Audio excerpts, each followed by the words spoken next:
오늘의 국민사연 시작하겠습니다. 안녕하세요. 저는 제주도에서 살고 있는 50대 여자입니다. 제주도에 내려와서 산 지도 어느새 5년이 넘었네요. 사실 저는 원래 서울에서 살던 사람입니다.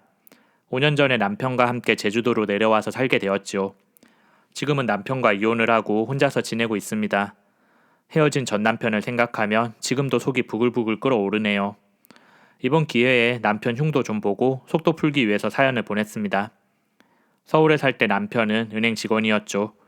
금융업에 종사하다 보니 월급도 적지 않았고 나름대로 안정적인 직업이었습니다.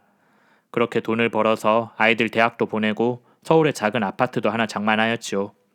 그런데 남편이 어느 날부터인가 서울 생활에 실증이 났다고 하더라고요. 몸도 예전 같지 않고 답답한 도시 생활을 더 이상 견딜 수 없다고 했습니다. 하루 종일 은행에 갇혀서 숫자들을 보고 있었더니 나중에는 내가 점점 미쳐가는 것 같더라고. 어느 날 내 인생을 돌아봤더니 내가 마치 돈 벌어오는 기계가 된 것 같아서 허무한 생각이 들었어. 저는 그런 남편에게 힘내라는 말밖에 할 수 없었죠. 힘들겠지만 조금만 더 힘내봐요. 직장이 불안정한 것도 아니고 월급도 많은데 지금 그만두면 너무 아깝잖아요. 내 말에 남편은 아무 말 없이 한숨을 푹 쉬더군요. 사실 남편은 그동안 앞만 보면서 열심히 일을 해왔습니다. 저도 그런 남편의 노력을 모르는 게 아니었죠. 그래서 그런지 남편이 한숨을 내쉬는 모습을 보고 마음이 안 좋았습니다. 그런데 얼마 후 남편이 결심을 한 표정으로 내게 말을 했습니다. 내가 좀 알아봤는데 나 은행 그만두고 퇴직금으로 제주도에서 숙박업 같은 거 하면 어떨까 싶어. 숙박업이요? 게스트하우스 같은 거 말하는 거예요? 요즘 제주도가 붐이잖아. 퇴직금에다가 대출 좀 받아서 보태면 펜션 같은 거 차릴 수 있을 것 같은데 당신 어떻게 생각해? 내가 은행원 출신이라서 대출도 잘 나오거든. 남편은 이미 결심이 섰는지 당장이라도 회사를 그만둘 기세였습니다. 남편의 갑작스러운 말에 저는 며칠만 생각해 보겠다고 말을 하였지요. 그리고 며칠 동안 내 나름대로 제주살이에 대해서 알아보았습니다. 남편 말대로 요즘 제주도에 내려가서 사는 중년 부부들이 많더라고요. 귤농사를 짓는 사람도 있었고 카페를 운영하는 사람들도 있었지요. 관광객들이 많이 오는 동네다 보니 잘만 하면 먹고 살 수는 있겠다 싶었습니다. 그래서 저는 남편에게 내가 알아봤는데 당신 말대로 제주도에 내려가서 사는 것도 나쁘지 않을 것 같아요. 라며 찬성을 해주었지요. 내 말에 남편은 뛸 듯이 기뻐했습니다. 그 길로 회사를 그만둔 남편은 제주도로 내려가서 펜션을 할 만한 땅을 보러 다녔지요. 며칠을 머물면서 제주도 구석구석을 살펴보았는데 딱 마음에 드는 매물이 나오지 않았습니다. 그러다가 하루는 서귀포에서 조금 떨어진 한적한 동네에 밥을 먹으러 갔었는데 그곳 바다의 풍경이 너무 아름답더군요. 남편과 저는 둘 다 그 동네에 푹 빠졌습니다. 알아보니 올레길이 지나는 길목이라서 관광객들도 심심찮게 찾아오는 동네더라고요. 우리는 누가 먼저랄 것도 없이 그 동네로 결정하였습니다. 마침 딱 좋은 매물이 하나 나와 있더라고요. 펜션으로 쓰고 있던 건물이었는데 우리는 그 건물을 인수받아서 깨끗하게 리모델링을 했습니다. 요즘 감각에 맞게 소품들로 아기자기하게 꾸며놓으니 고급 호텔 부럽지 않더라고요. 특히 침구에 신경을 많이 썼습니다. 저도 여행을 할 때 다른 것보다 침구가 신경이 쓰였거든요. 내가 머무는 숙소라고 생각하면서 작은 부분 하나까지도 우리 부부의 손길로 꾸며 나갔습니다. 그러다 보니 어느새 남편보다 내가 더 빠져들더군요. 당신 말대로 제주도 내려오길 잘한 것 같아요. 서울 살 땐 몰랐는데 이렇게 바닷가 바라보면서 맑은 공기 마시니 가슴이 뻥 뚫리는 기분이 드네요. 내가 그렇게 말을 하니 남편도 기분이 좋은지 싱글벙글 하더군요. 사실 처음에는 걱정도 많았습니다. 아무래도 처음 하는 일이다 보니 뭘 어떻게 해야 될지 모르겠더군요. 인터넷을 찾아보니 제주도에 내려와서 사는 사람들이 모인 게시판이 있길래 그곳에 도움을 많이 받았습니다. 그렇게 하나부터 열까지 직접 부딪혀 가면서 펜션을 그럴듯하게 꾸몄지요. 얼마 후 드디어 펜션을 오픈하게 되었고 예약 사이트를 통해서 손님을 받았습니다. 마침 성수기라서 첫날부터 예약이 가득 찼더군요. 우리 부부는 서툴지만 정성껏 손님들을 모셨습니다. 혹시라도 불편한 부분이 있을까봐 세심하게 주의를 기울였지요. 덕분에 우리 펜션은 금방 입소문이 났고 손님이 끊이지 않았습니다. 여행자들이 정보를 주고받는 카페에서 우리 펜션이 깨끗하고 친절한 숙소라며 추천글이 많이 올라오더라고요. 특히 좋은 침구를 쓰는 것 같다면서 알아봐주는 글들을 보면 뿌듯한 마음이 들었습니다. 남편한테 우겨서 비싼 침구를 드린 게 정말 신의 한 수였더라고요. 그렇게 자리를 잡고 나니 1년이 되었을 무렵 우리는 대출금도 모두 갚을 수 있었고 적지 않은 돈도 벌었습니다. 성수기가 아닌 시기에도 우리 펜션은 항상 예약이 꽉 차 있었죠. 그러다 보니 가끔 예약을 하지 못한 손님들이 불만 섞인 항의를 하기도 했습니다. 도대체 그 숙소는 어떻게 하면 예약을 할 수 있냐며 괜히 짜증을 내더라고요. 결국 우리는 조금 떨어진 곳에 2호점을 내기로 했습니다. 그동안 일을 하면서 나름대로 노하우도 생겼기 때문에 자신이 있었지요. 처음이 어렵지 두 번째는 쉽다는 말이 있잖아요. 그 말대로 2호점은 생각보다 금방 오픈을 할 수 있었습니다. 하지만 문제는 숙소가 두 군데다 보니 우리 부부 2명만으로는 운영이 힘들더군요. 침구 세탁도 맨날 해야 되는 데다가 청소일까지 해야 되는데 2명이서 아무리 용을 써봐도 일이 되지 않더라고요. 그래서 할 수 없이 청소일 해주는 사람을 고용하기로 했습니다. 꾸준히 일해줄 사람을 찾으려고 하다 보니 사람이 쉽게 구해지지 않더군요. 젊은 사람들은 한 달이나 2달만 일을 하면 안 되냐고 물어보았는데 모두 거절했습니다. 우리 입장에서는 달마다 사람을 새로 고용할 수도 없었고 기왕이면 직원처럼 계속 일을 해줄 사람이 필요했거든요. 그렇게 직원 구하는데 애를 먹고 있었는데 하루는 남편이 일할 사람을 찾았다고 말을 하더라고요. 저기 아랫동네 사는 사람인데 마침 길게 일을 할 수 있는 직장을 구하더라고. 남편 죽고 혼자 된 아줌마인데 사정이 딱해 보여서 내가 같이 일해보자고 했어. 청소일 쉽지 않을 텐데 잘할 수 있대요. 걱정하지 마. 성격도 싹싹하고 성실해 보이는 사람이었어. 우리도 처음엔 많이 서툴렀잖아. 내가 가르쳐주고 하면 그분도 금방 배울 거야. 남편 말대로 아주머니는 똑부러지는 성격이더군요. 나이는 나와 비슷해 보였는데 처음 보자마자 대뜸 내게 언니라고 부르더군요. 제가 2살인가 더 어려요. 사모님이라고 하는 것보다 언니라고 부르는 게 더 정감 있잖아요. 사장님이랑은 진작부터 오빠 동생 하기로 했답니다. 앞으로 잘 부탁드려요, 언니. 저는 그렇게 부르는 것이 왠지 불편했지만 일만 잘하면 됐지라고 생각하면서 마음대로 하라고 했었네요. 그 사람의 이름은 김정숙이라고 하더군요. 정숙 씨는 내게 그냥 편하게 이름을 부르라고 했지만 저는 말을 놓기가 불편해서 계속 정숙 씨라고 불렀습니다. 그렇게 정숙 씨가 우리와 함께 일을 하게 되었고 우리는 업무를 분담했습니다. 제가 1호점 청소를 맡았고 정숙 씨는 2호점을 담당하였지요.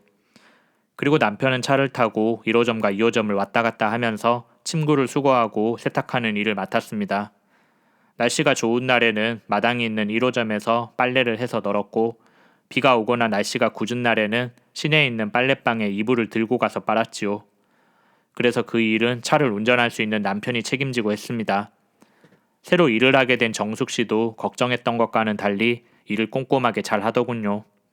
처음에는 내가 1호점 청소를 끝내고 2호점에 가서 이것저것 봐주곤 했었는데 몇 달이 지나자 그럴 필요가 없더라고요. 내가 참견하지 않아도 알아서 청소를 잘 하길래 저는 정숙 씨에게 전적으로 2호점을 맡기게 되었습니다. 남편과 상의해서 시급도 더 많이 올려주었지요. 그렇게 지내다 보니 어느새 정숙 씨와 저도 편한 사이가 되었습니다. 언니라고 부르면서 살갑게 대하는 정숙 씨에게 저도 정숙아라고 부르면서 말을 놓게 되었지요. 가끔은 셋이서 함께 술을 마시기도 하면서 나름대로 회식 분위기도 즐겼네요. 비록 직원은 3명밖에 없었지만 그래도 어엿한 직장이라며 남편이 너스레를 떨었습니다.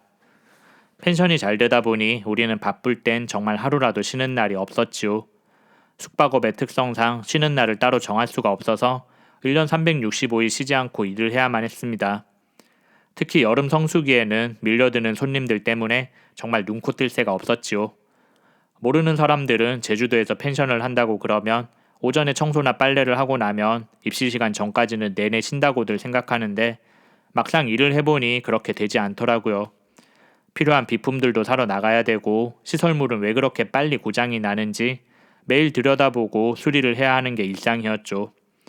게다가 손님들이 언제 무슨 부탁을 할지 몰라서 느긋하게 쉴 수도 없었습니다. 그래도 돈 버는 재미에 저는 힘든 줄도 몰랐네요. 남편도 서울에서 은행 다닐 때보다 얼굴에 활기가 넘쳐 보였습니다. 뭐가 그리 좋은지 항상 싱글벙글 웃는 얼굴을 하고 있더군요. 그렇게 모든 일이 순조롭게 잘 풀릴 줄 알았는데 얼마 못 가 남편 때문에 결국 사달이 나고야 말았지요. 하루는 1호점에 머물던 아줌마 손님이 퇴실을 하면서 제게 말을 걸더라고요. 지난번에는 2호점에서 묵었는데 소문대로 1호점도 좋네요. 덕분에 잘 지내다 갑니다. 고맙습니다. 불편한 데는 없으셨고요. 편하게 잘 쉬었어요. 시설이 깨끗해서 그런지 펜션이 아니라 호텔에 온 기분이 들더라고요. 그나저나 혹시 아주머니가 여기 주인이세요? 내가 그렇다고 대답을 하자 그 손님이 알 수 없는 표정을 짓더군요. 그러면 여기 남자 사장님이랑은 무슨 관계예요? 둘이 부부는 아니죠? 아니요, 그 사람이 제 남편이에요. 내 말에 그 손님은 깜짝 놀라면서 갑자기 목소리를 낮춰서 말을 하더군요. 이걸 어쩌나, 아무래도 내가 못 볼 걸 봤나 보네. 이런 말 해도 되는지 모르겠는데 여기 사장님이 아무래도 바람 피우시는 것 같아요. 나도 같은 여자 입장에서 숨기면 안 될 것 같아서 말씀드려요. 알고 보니 손님은 지난번에 자기가 2호점에 머물면서 민망한 장면을 목격했다고 하더라고요. 퇴실하고 나서 가려는데 휴대폰이 안 보이더라고요. 아무래도 방에 두고 온 것 같아서 찾아보려고 숙소로 돌아갔죠. 그런데 글쎄 사장님이 손님들 나가고 난 방에서 어떤 여자랑 뒹굴고 있더라고요. 제가 민망해서 얼굴이 다 빨개졌다니까요. 그때는 불륜이라고 생각 못하고 부부끼리 금실이 참 좋다고 생각했었는데 그게 아니었나 보네요. 손님의 말을 듣고 저는 온몸이 부들부들 떨려서 견딜 수가 없었습니다. 그 길로 남편한테 달려가서 따져묻고 싶었지만 겨우 참았습니다. 지금 가서 물어봤자 남편이 아니라고 하면 그만이었기 때문에 오히려 증거를 잡지 못할 것 같았지요. 손님의 말이 맞다면 남편이랑 뒹군 여자는 청소일을 하는 정수기 같았는데 그 여자에 대한 배신감도 많이 들었습니다. 도저히 그냥은 넘어갈 수 없겠더라고요. 그래서 저는 다음날 청소를 하다 말고 남편을 몰래 따라가 보았습니다. 남편은 평소와 다름없이 이불을 수거하러 2호점으로 가던 길이었죠. 2호점은 조금 떨어져 있긴 했지만 걸어서도 갈 수 있는 위치라서 저는 금방 남편을 따라잡았습니다. 2호점에 도착한 남편은 아니나 다를까 정수기가 청소를 하고 있던 방으로 들어가더군요. 문까지 걸어 잠그고 들어가더니 1시간이 넘도록 나오지 않았습니다. 한참이 지나서야 남편은 정수기와 함께 그 방을 나오더라고요. 저는 정말 머리끝까지 화가 났습니다. 남편이 2호점에 이불만 가지러 가면 감감무소식이던 게 다 이유가 있었더라고요. 그런 줄도 모르고 저는 남편이 그냥 차를 타고 드라이브라도 즐기다가 오른 줄 알았지요. 모든 정황을 살펴보고 나서 저는 둘이 그렇고 그런 사이라는 걸 확신했습니다. 그래서 한 가지 꾀를 내었지요. 며칠 후 2호점에 이불을 가지러 가는 남편에게 저는 예쁜 곰인형을 하나 건네주었습니다. 지난번에 보니까 방이 너무 허전해 보이더라고. 그래서 내가 이걸 사왔어요. 이런 걸로 예쁘게 꾸며두면 손님들도 좋아할 거예요. 일단 하나 가져가서 선반 위에 한번 올려둬봐요. 괜찮으면 몇 개 더 사서 다른 방에도 올려두게. 내 말에 남편은 아무런 의심 없이 곰인형을 들고 가더군요. 그리고 내 예상대로 남편은 그 인형을 들고 정수기가 있는 방으로 들어갔습니다. 사실 그 곰인형에는 한 가지 비밀이 있었지요. 그냥 보기에는 평범해 보이지만 인형 안에는 작은 카메라가 설치되어 있었습니다. 인형의 눈이 렌즈 역할을 해서 잘만 놓아두면 방 안에서 일어나는 일들을 휴대폰으로 다 들여다볼 수 있었지요.